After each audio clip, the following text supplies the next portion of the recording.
Welcome back to Potomac Reef. The tank is almost a year old and is doing really well. It's definitely helped me to stay sane during the pandemic.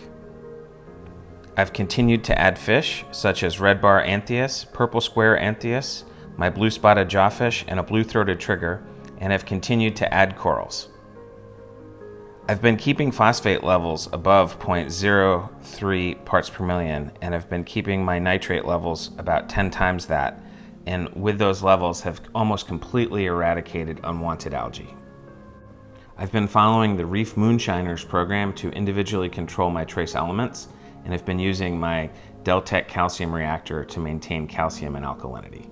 SPS corals have been doing really well. I've started to see growth tips and branches from many of the colonies. I'm getting good polyp extension, and colors are in the pretty good category right now.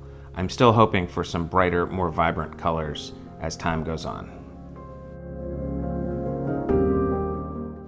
The aquascape has been working out. I tried to make good use of negative space in the design, tried to keep the two rock formations separate, and tried to keep the background black and distinct so that it would really show off the corals. While it has taken a good amount of effort to keep it clean, it's working out pretty well, and I think it looks sharp. The tank is pretty narrow. It's only 27 inches front to back, and as a result, the front part of the sand area gets a lot of reflected light. The PAR there is actually higher than anywhere else in the tank, and that's created some challenges in placing sand-dwelling corals. All right, let's take a tour of some of the corals. Here I think we have a strawberry shortcake, which has some nice green and purple coloration. Some unnamed acros and a nice stylophora on the left that's finally doing pretty well. Nice purple branching acro that continues to go. This is a section of my most favorite. I've got a nice echinata, a red planet, and what someone sold me as a Walt Disney, although I'm not sure, I haven't really seen the Walt Disney coloration on the left. In the back you can see a green slimer, which is going in every possible direction, but everyone is growing well there. Here we have an unnamed coral that's really starting to get some interesting red and orange highlights in it. It's been branching dramatically since it went into the tank. I've been really happy with how that's gone. On the right here you can see a Cali tort. I've got another piece of it that we just saw in the last frame that looked pretty good. This is growing really nicely. We've also got a Mountain Dew coral on the left there with purple base and green polyps. That's really been expanding with good branching tips. And I've got a nice yellow tip acro in the back that I got recently that seems to be doing really well. You can see a fox flame in the center there. That's doing pretty well, although we could go for some darker purple coloration there, and then a nice red dragon in the back that's been expanding as it's been with me over the last couple months. You can see a nice chalice here. This is done well initially, then it went poorly for a bit. It's coming along nicely now.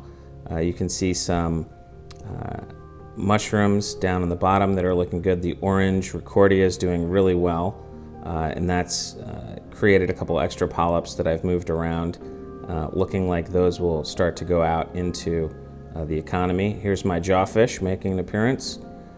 We can see some Cyphastria there on the right, and I think a Mars montipora above it. You can see the Jedi Mind Trick Monty here with some orange polyps, some more of those nice orange Recordia mushrooms at the bottom, and coming around the corner we're going to see a nice bounce mushroom that's doing well, some nice torches that I finally got mounted up off the sand and they seem happier, and then a Yuma flamethrower in the back there. Here is what appears to be a vegetarian crab, although appearances lead me to believe that he might have some dietary indiscretions in his future. It's amazing how much equipment this tank is accumulating. Despite my efforts at wire management, it still looks pretty jumbled. You can see 2 dose units that I had on hand that I just set up to help with trace element additions. Right now I've got 2 channels there working, dosing iodine and manganese. You can see the enclosed area above the tank here. I've got my feeders and various barriers to prevent the fish from jumping out of the tank. I do have a lot of topwater swimmers that love to take a jump. And you can see in the far left over there a cage that I built to prevent fish from jumping into the overflow. I did have several examples of fish going in there, and one actually made it all the way down into the sump room. Here we can see my 2 feeders. I've got an Avast plank and a Neptune Apex feeder. Down here in the fish room, we've got the frag tank, which I've got a couple basic corals in, just sort of getting it up and running at this point. I've also got a tang in there and a lawnmower blenny.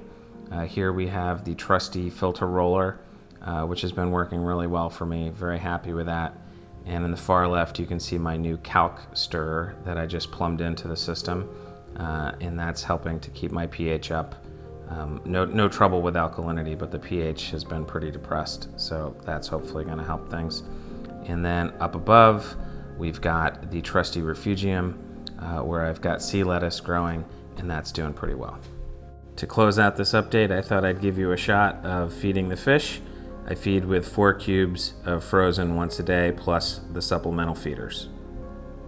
Happy New Year and happy reefing.